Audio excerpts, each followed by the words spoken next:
Salut à toi, j'espère que tu vas bien. Aujourd'hui, nouvelle vidéo qui je pense va t'intéresser si tu veux devenir freelance ou digital nomade. Aujourd'hui, je vais te donner mes conseils, mes astuces que j'aurais aimé avoir pour trouver ma première mission freelance. Donc c'est un peu une roadmap, entre guillemets, des choses les plus importantes à faire pour justement trouver sa première mission freelance et à plus long terme devenir freelance à plein temps. Mais comme on dit en général, le plus dur c'est la première mission, c'est trouver son premier client, convaincre quelqu'un. Et justement, les actions que je vais te donner dans cette vidéo vont t'aider à trouver ce premier client tant attendu en freelance. Donc j'espère que tu es prêt, prends ton petit calepin pour noter toutes les étapes à faire. Et tu vas voir qu'en moins d'un mois, tu devrais réussir à trouver ta première mission freelance. Donc, let's go! Donc, la première chose à faire, et c'est pas la chose la plus simple, c'est de trouver son métier freelance. Quel métier on va faire pendant sa carrière de freelance, quel service on va offrir, etc. etc. Et ça, tu peux, pour t'aider, regarder des listes de métiers freelance. Je pense que je te ferai une vidéo dédiée à ce sujet parce que je pense que c'est intéressant et c'est pas facile de savoir quel métier on va faire en tant que freelance. Donc, le plus important, c'est que ouais, tu regardes les métiers freelance qui existent, les métiers de digital nomade aussi qui existent, et d'essayer de voir avec les compétences que tu as, les expériences que tu as déjà eues, essayer de voir ce que tu pourrais faire. Et moi, ce que je te conseille, c'est une fois que tu as sélectionné par exemple deux trois métiers et que tu hésites encore un peu, je te conseille de contacter des gens sur LinkedIn qui sont déjà freelance dans ce métier justement et de leur poser des questions. Comment ils ont défini leur offre, qu'est-ce qu'ils offrent aux clients, combien ils se font payer, etc., etc. Et tu vas voir que grâce à ça, ça va vraiment te donner une vision plus claire de ce que c'est la vie d'un freelance dans le métier que tu souhaites faire. Et je trouve ça hyper important. Donc c'est vraiment pas une étape à négliger, c'est la première étape et c'est l'une des plus importantes justement parce que ça va entre guillemets définir toute ta carrière freelance. Certes, si tu te rends compte qu'au bout de quelques mois, voire quelques années, ça te convient pas, bah tu vas pouvoir, tu peux changer, mais tu vas devoir réapprendre beaucoup de choses. Donc faut essayer de viser juste du premier coup. Je sais que c'est pas facile, mais ouais, faut essayer de faire quelque chose déjà qui nous plaît, qui paye bien, où il y a de la demande, etc., etc. Donc voilà, première étape hyper importante. Donc deuxième étape nécessaire, il faut que tu crées ton statut micro-entrepreneur. Donc ça, c'est pas l'étape la plus sexy, mais en vrai, ça va. Depuis peu, ils ont changé le statut micro-entrepreneur et du coup, c'est très facile de créer un statut sur Internet. Moi, je crois que j'ai pris 20 minutes, 30 minutes max pour créer ce statut. Ça prend quelques jours avant de recevoir ton numéro de siret. Et ça te permettra déjà d'une d'être légal, d'exercer ton activité légalement, mais ça te permettra aussi de, par exemple, créer des profils sur certaines plateformes freelance. Je sais que certaines plateformes freelance demandent justement d'avoir une société. Donc c'est quelque chose de hyper important.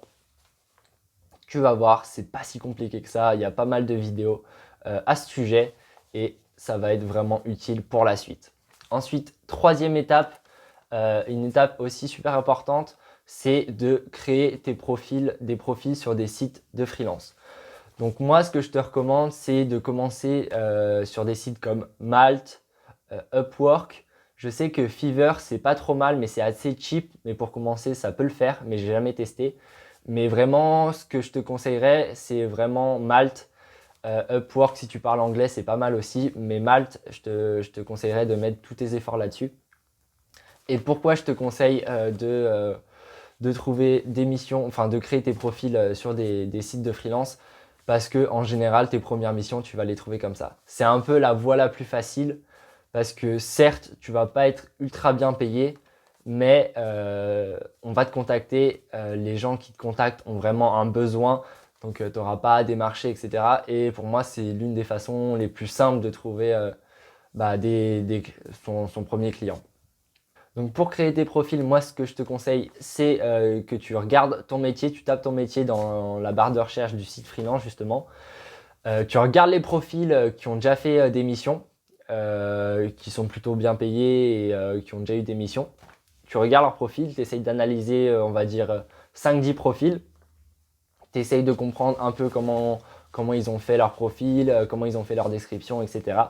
Et faut pas que tu les copies, mais il faut que tu t'en aspires. Et parce qu'en général, s'ils ont déjà eu des missions, c'est qu'ils ont réussi à convaincre des clients. Donc moi, c'est vraiment quelque chose que je pourrais te conseiller.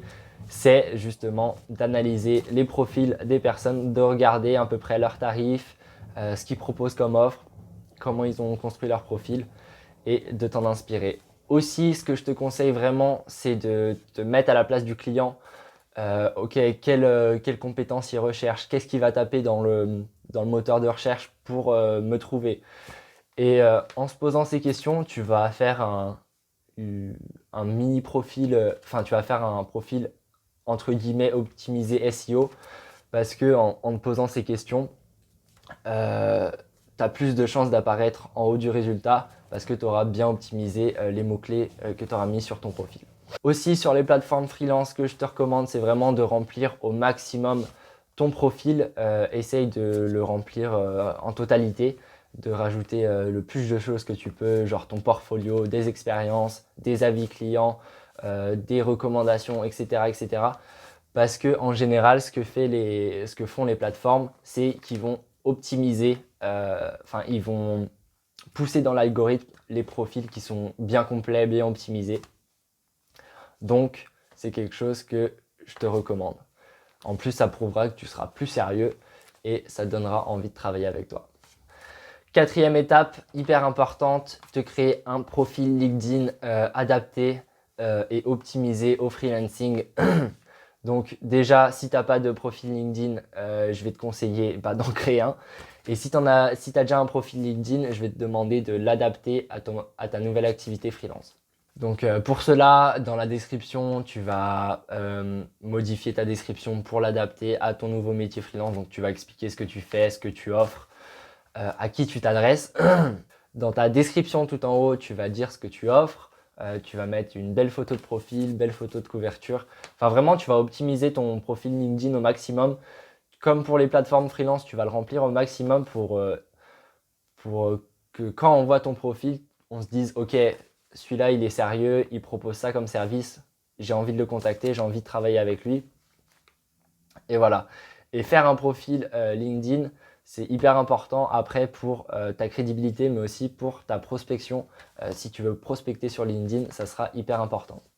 Aussi, une fois que tu as créé ton profil LinkedIn et qu'il est plutôt bien optimisé, je vais te demander d'ajouter pas mal de personnes, que ce soit des personnes dans ton domaine d'expertise. Par exemple, si tu travailles dans les Facebook Ads, tu vas essayer de trouver les personnes qui bossent aussi dans les Facebook Ads et les ajouter. Pour augmenter ton réseau, tu vas peut-être trouver des opportunités de mission avec ça. Mais aussi, en général, les gens sur LinkedIn partagent du contenu. Donc, si tu veux te former, apprendre des nouvelles choses, LinkedIn, ça peut être plutôt intéressant. C'est pas la meilleure source d'informations pour se former, mais il y a toujours des bonnes infos à trouver. Et aussi, je vais te demander d'ajouter des personnes, tu vas devoir ajouter ta cible, justement. Les personnes que tu vas contacter plus tard pour proposer tes services freelance. Normalement, quand tu as réalisé ces 4 étapes, tu devrais déjà avoir quelques opportunités qui devraient apparaître justement. En général, je pense que tu devrais avoir au moins 2 ou 3 messages sur les plateformes freelance, enfin j'espère. Si c'est pas le cas, malheureusement si c'est pas le cas, déjà il faudrait que tu regardes pourquoi tu n'as pas eu de message. Peut-être que ton profil n'était pas assez optimisé, peut-être que ta description n'était pas terrible, peut-être que l'offre que tu proposes ne résonne pas vraiment pour le client. Mais si malgré tout ça, tu n'as toujours pas de message, il va falloir que tu passes à la prospection. Donc au niveau de la prospection, tu as plusieurs options vraiment. Mais pour commencer, ce que je te recommande déjà, c'est de prospecter sur les plateformes de freelance. Par exemple, sur Upwork, il y a vraiment pas mal d'offres qui sont postées chaque jour. Et justement, chaque jour, il faudrait que tu ailles un peu sur, par exemple, Upwork et que tu regardes les offres de missions et que tu essayes de postuler à ces missions pour justement essayer de décrocher ta première mission. Aussi, deuxième façon de prospecter qui est entre guillemets aussi un peu facile. Après, il y a d'autres méthodes de prospection plus avancées, mais ça, c'est vraiment pour commencer et pour trouver ta première mission. Je pense que c'est le mieux. Tu peux aussi prospecter sur LinkedIn. Donc, comme je t'ai dit, il faudra que tu envoies des invitations à ta cible, à pas mal de personnes dans ta cible. Et justement, une fois que ces personnes t'auront ajouté, tu peux leur envoyer quelques messages. Euh, Là, après, c'est à toi de voir comment tu veux approcher ça. Mais par exemple, tu peux un peu analyser leur entreprise et toi, en fonction de ton expertise, tu dis, ah, ça par exemple, on pourrait améliorer ça. Moi, j'ai une expertise dans ce domaine. Si vous voulez, on peut s'appeler dans la semaine quand vous êtes disponible pour que je vous donne quelques conseils.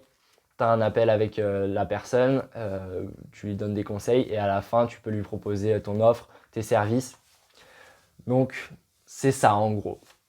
Donc normalement, avec tous ces conseils, toutes ces actions à faire, normalement en moins d'un mois, tu devrais trouver ta première mission. Si vraiment tu as vraiment du mal, alors que tu as poussé à fond, genre sur les plateformes freelance, sur la prospection, il faudra peut-être que tu te poses la question, est-ce que mon métier que j'ai choisi a réellement un besoin ou est-ce que mon offre est bien définie? Si au bout de 1 ou 2 mois, tu as vraiment poussé le truc et que tu n'as toujours pas de résultat, justement, il faudra que tu te poses ces questions et que peut-être que tu changes ou que tu modifies ton offre ou ton métier que tu as choisi. Donc voilà, j'espère que cette vidéo t'a été utile. Je sais que trouver sa mission freelance, c'est l'une des choses les plus dures au final, parce qu'on doit découvrir tellement de nouvelles choses que c'est vraiment dur. Aussi, je sais que par exemple, lorsqu'on prospecte pour la première fois, alors qu'on n'a jamais eu de mission, ça peut vraiment être difficile parce qu'on ne sait pas vraiment comment fonctionne une mission, comment on structure notre offre, etc.